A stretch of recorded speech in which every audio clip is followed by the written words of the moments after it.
As Heather has mentioned, I am the director of the Center for Pedagogy and Arts and Design. It is an interdisciplinary center whose purpose is to advance the arts and design in pedagogy, in research, and in professional development as applicable to all fields and all disciplines. It serves as a nexus for scholars, artists, designers, practitioners, and community members who share a common interest in teaching and learning through the arts. I have a few quick moments that I'd like to share some of my foundational ideas about the arts and design disciplines in sustainability. In the past 2 decades, the new academic research area of sustainability has rapidly emerged, seeking to understand the complex dynamic interactions between human and environmental systems.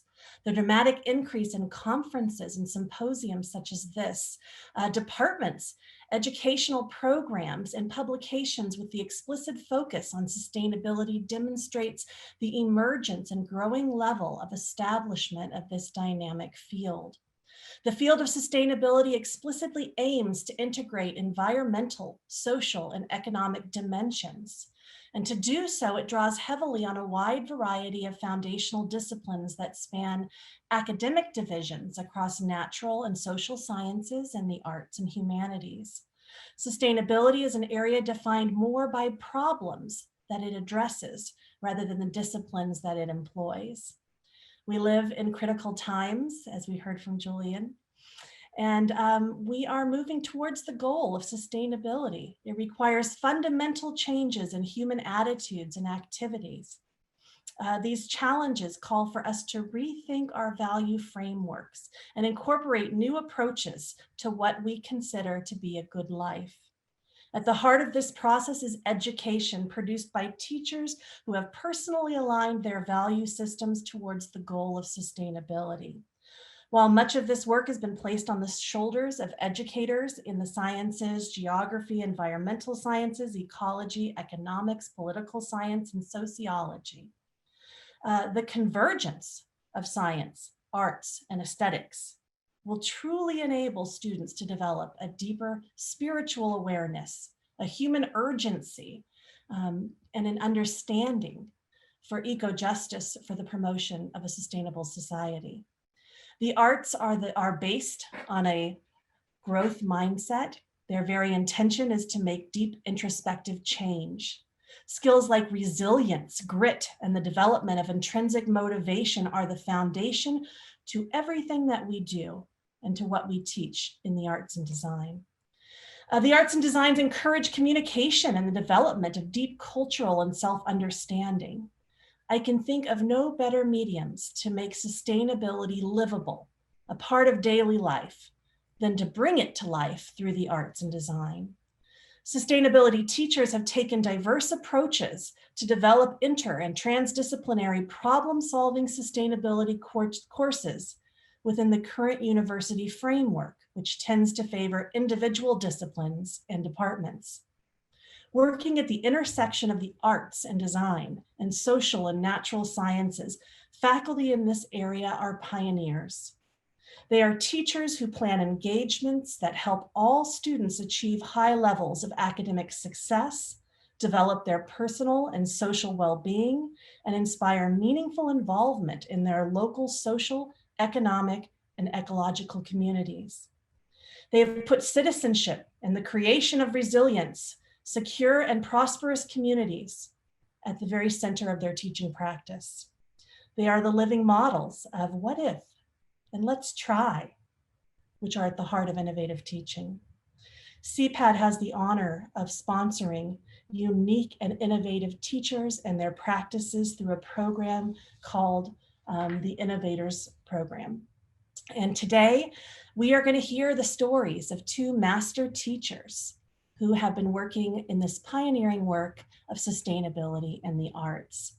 Yasmine Abbas is a French architect and strategic designer. Her research and teaching explores mobility, digital culture, and augmented placemaking, with her current focus being on fabricating atmospheres, generative mapping, cartology, and the computational design of ambiance. She is an assistant teaching professor within the Stuckman School. Eric McKee's research explores the musical depictions of death and spirituality in 18th and 19th century music. He also looks at Shakespearean analysis to tonal form, phase rhythm of the music of Mozart and the minuets of Bach and Mozart. His teaching is broad and incorporates the teaching of music theory to undergraduate and master students within the School of Music. He's a professor of music within that School of Music. So I welcome both of them. I'm excited to hear their talks, and I am encouraged by their innovative teaching practices, and I hope you all are as well. Yasmine, I'll hand the mic over to you. So I wanted to talk about atmospheres. Atmospheres, I think about it in terms of ambiance, and in the built environment, think about it in terms of like sensory design. And to me, connecting to sensory design and designing for the senses is extremely important for our well-being. As architect, we do have a big impact on the built environment and how people feel in it. And this is what I wanted to talk about next. I'm currently putting together the result of the work that I've been doing thanks to C-PAD. It's called Atmosphere Spatial Investigation. The design of the booklet that will be available for people to think about how to integrate thinking about sensory design into the architecture curriculum. Is showing the work of students and also some pedagogical tools to embed in the curriculum.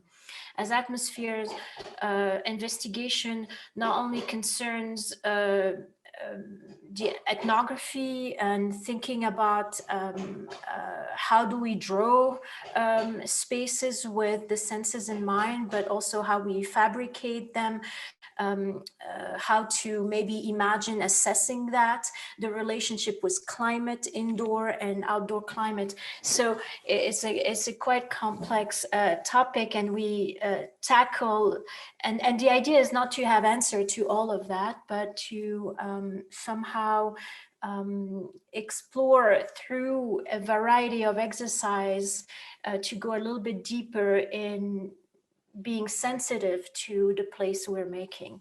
So this publication work is being designed by a graphic student called Jacqueline Siri, and she's helping in putting this together. Thank you for the graphic design department to help me find like a wonderful student to help me go through this project. Next, please. There'll be a timeline explaining some of the showing some of the element that all the milestone basically of the work, and to show how it has developed over time. For example, there's been, I also even put like some events that I attended here at Penn State. For example, the storying through movement workshop that's been designed and organized by Kim Powell here at Penn State. Amazing workshop that I attended, and that completely opened up new possibilities, and I thought that was like fantastic. Next.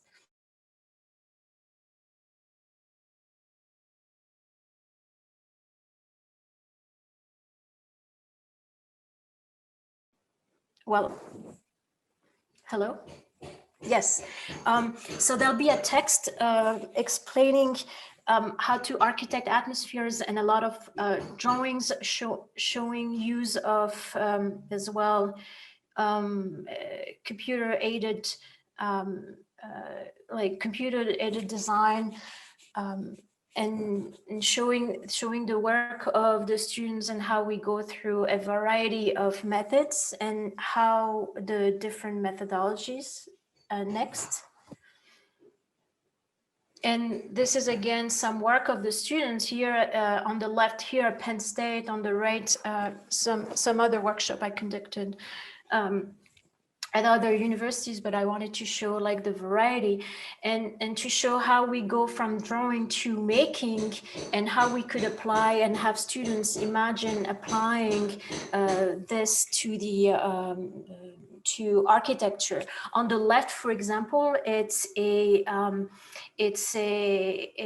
model that is using sound as a parameter of form making. On the right, it's a map exploring Paris morose, Paris rose, Paris morose. It's like it's a map of Paris showing the happy places and the unhappy places based on data, GIS data, ArcGIS data, and like and it produces a map in pink and blue, as you can see. Anyway, this is just a taste of what this publication would look like, which brings a little bit of information about how to embark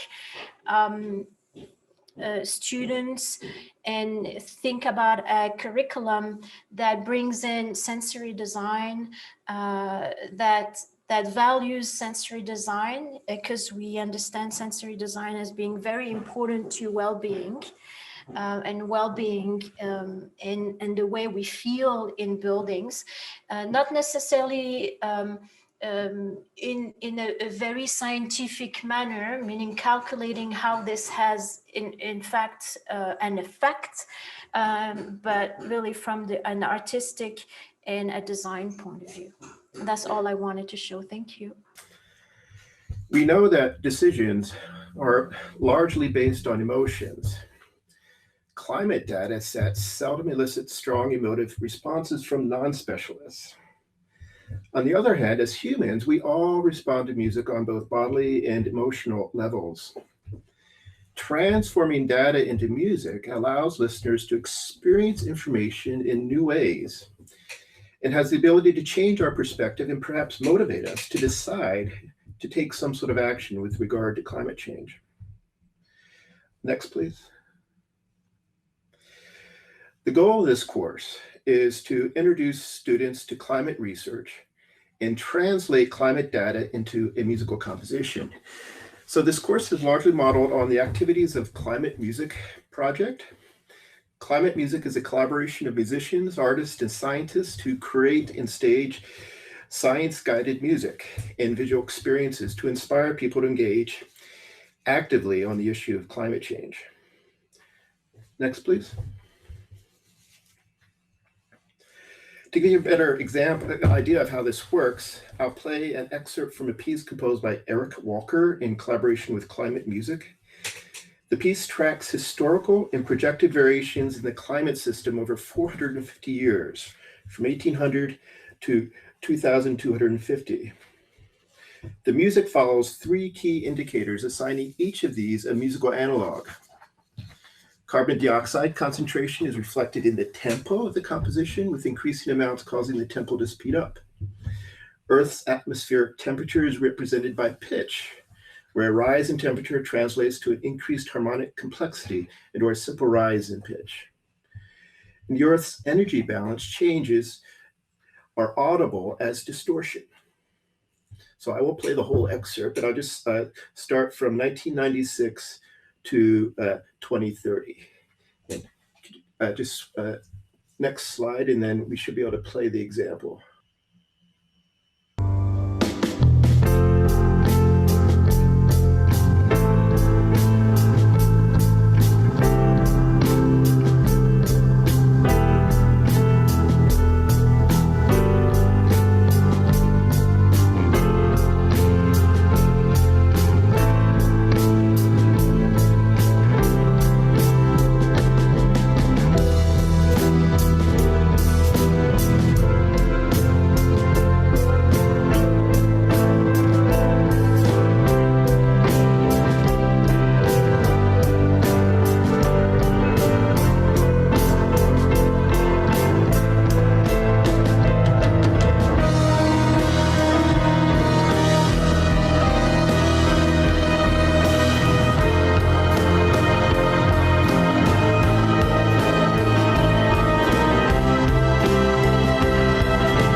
And you can find a complete performance of this work on YouTube, so you can see how it ends.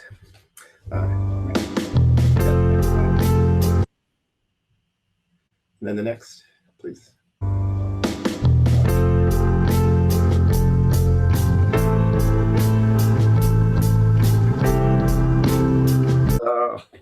Yeah, here we go. Thank you. So over the summer, Peter and I contacted researchers across the university, invited them to participate in this course, and they all said yes, all the ones we contacted, so it was wonderful. So we have Harlan Patch, Center of Pollinator Research, Margot Kay, Director of the Forest Dynamics Lab, Lexi Buck, a Water Resource Specialist, and Dave Yoxheimer, researcher at the Marcellus Center for Outreach and Research. So we have, 4 different disciplines. But then what was really cool is we had an artist, a poet, and a photographer speak to us about the work they collaborated on, Julia Kosdorf and Stephen Rubin, on the book they worked on together, Shell Play. So we got the vignette from another side of the creative interpretation of data. Next, please, yes. Another aspect of this course is that we wanted students to develop a deeply personal connection with nature. Early in the course, they chose a place in nature that they visit every week. Their task is simply to open themselves up and observe. To observe the soil, the insects, the plants and trees, the animals, and to observe when possible, using all 5 senses. To observe their feelings, memories, and emotions that their place may invoke. To observe their place at different times of day, in different weather conditions, and to observe the change in seasons from summer to fall. Next, please. So, as I said, the final project, students become exposed to climate research. Then they choose a particular domain and then translate climate data into musical works. And the term data, we're defining very broadly to include both qualitative and quantitative information. Now, there's software programs that you can use to transfer data straight into some kind of sound. And this is called data sonification. The problem with this is that it doesn't give you meaningful music because it's strictly following and reflecting the data. So the creative part, as we heard in Eric Walker's piece, is adding extra value in meaning, choosing the rhythms, the time signature, the instruments, the musical style, creating a mood, finding where the important points are in the data, and then expressing those points in a musical way that resonates with listeners. Next, please. So last week they submitted their proposals, and we have a really wide variety. There are 18 in the class, so these are just a few of them. So a composition inspired by the poem by Alexander Pushkin, Whether I Wander the Noisy Streets, and focuses on deforestation of the boreal forest of Siberia. A musical commentary on how climate change has impacted global sea level rise in relationship to glacial ice melts. And this is in collaboration with Penn State's Ice and Climate Research Center. A music concrete quadraphonic fixed media piece that represents the numerous sounds that trees, either directly or indirectly, create, juxtaposed with the issue of deforestation. A piece designed to emulate the progression of oppression and a manipulation that creates a social economic situation where poor people, immigrants, and indigenous people are disproportionately affected by climate change. Children's songs about the crucial role the natural world plays in our lives. And this last one, a musical rendering of the process of eutrophication using a double haiku by Martha Campbell. Once this was Eden. Change washes in through the pipes. Paradise no more. The ominous green grows looming in above us. We all suffocate. Next, please. Thank you very much.